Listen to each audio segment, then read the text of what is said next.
जन्मस्थल, जन्मस्थल, दीक्षा स्थल, निर्वाण स्थल, ज्ञान स्थल, वो तो मेरे ही अंदर था, बेटे था, ज्ञान स्थल तो ही।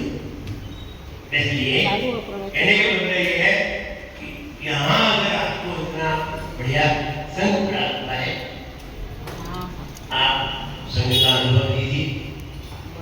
हमारे संग में सारे लोग कवि हैं।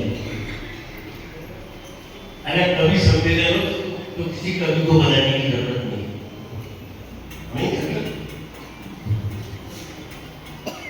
ऐसे कवि नहीं, बढ़िया कवि है।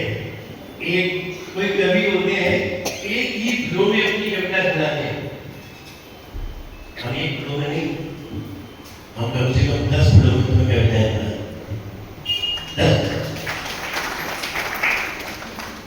10 फ्लो तो कम है, तो जिसमें गाना है उसी का बताते।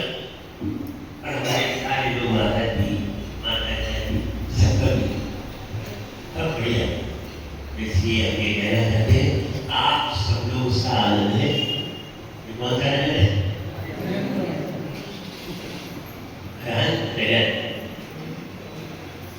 नमोकार मंत्र में बहरा ही है, बहरा करती है।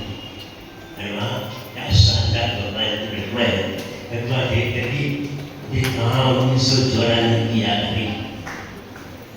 1994 टावर में जब आप चमड़ वाला धन देवी जो मैं थी 1994 में सबसे पहले प्रतिमा स्थापित कराई थी, 10.5 फीट की थी।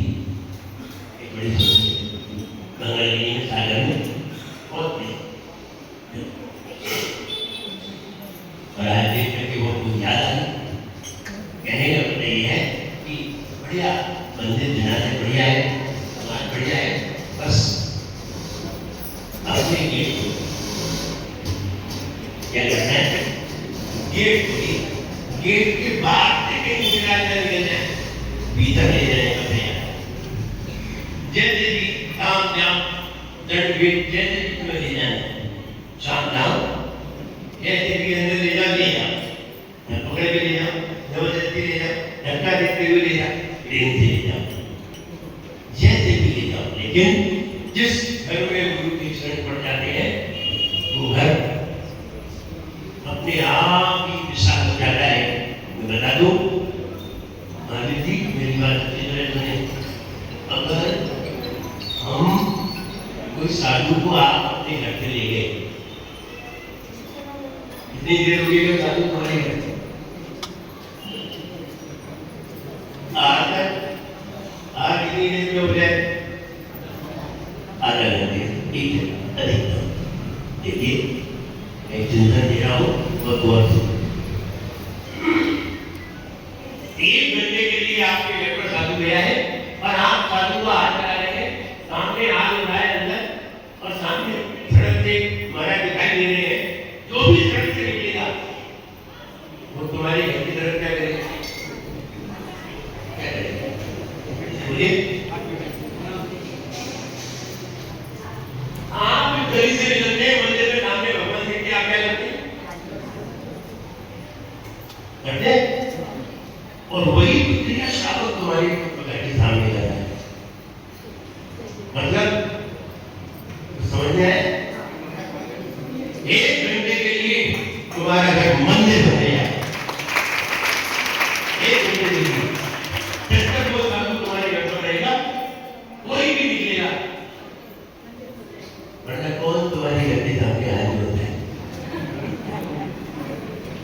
बदूल फेंक के वक्त ले जाते हैं, मिट्टी बड़ी लोग कौन हाथ जोड़ता है?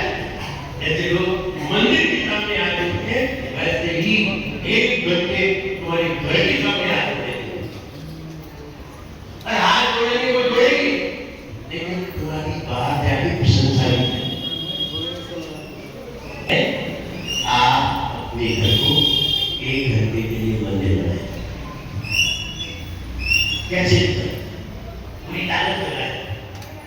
रात भर मंदिर बन गया, इससे बढ़िया पुण्य और क्या हो सकता है? नहीं कमा करके तुम एक साथ पूरे कर लीजिए तो भी उस पुण्य को अर्जन नहीं कर सकते जो अर्जन आप एक दिन में करते, एक घंटे में करते।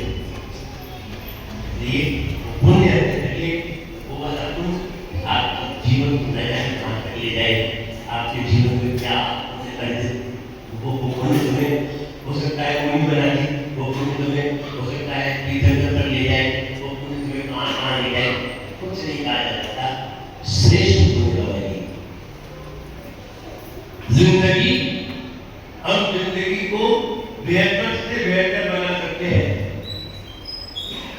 जिंदगी से बेहतर भी कमा सकते हैं, और जिंदगी को फालतू में कमा, फालतू बैठे कमा ये जीवन है, इसने कमा लिया, उसको दुनिया याद करती है, ये कमा लिया, इसे घरवाले भी याद।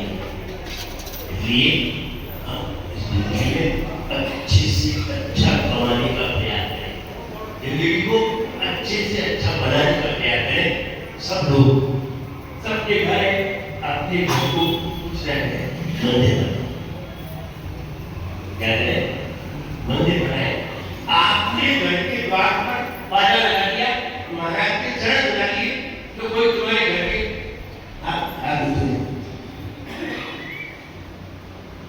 कोई नहीं जुड़ेगा, तुम नहीं जुड़ते कोई। और अगर कोई मुनिराज भी तुम्हारे घर के अंदर थे, सारे लोग तुम्हारे भी हाथ जोड़ेंगे और तुम्हारे घर के भी हाथ जोड़ेंगे। इसलिए अपने घर को मंदिर बनाए, अपने मन को प्रसन्न करें, मन को मंदिर बनाए। मन मंदिर बनता है, अपने आप ही मंदिर बनता है। इसलिए और विशेष पुण्य को कमाने का प्रयास है, मेरा सबके लिए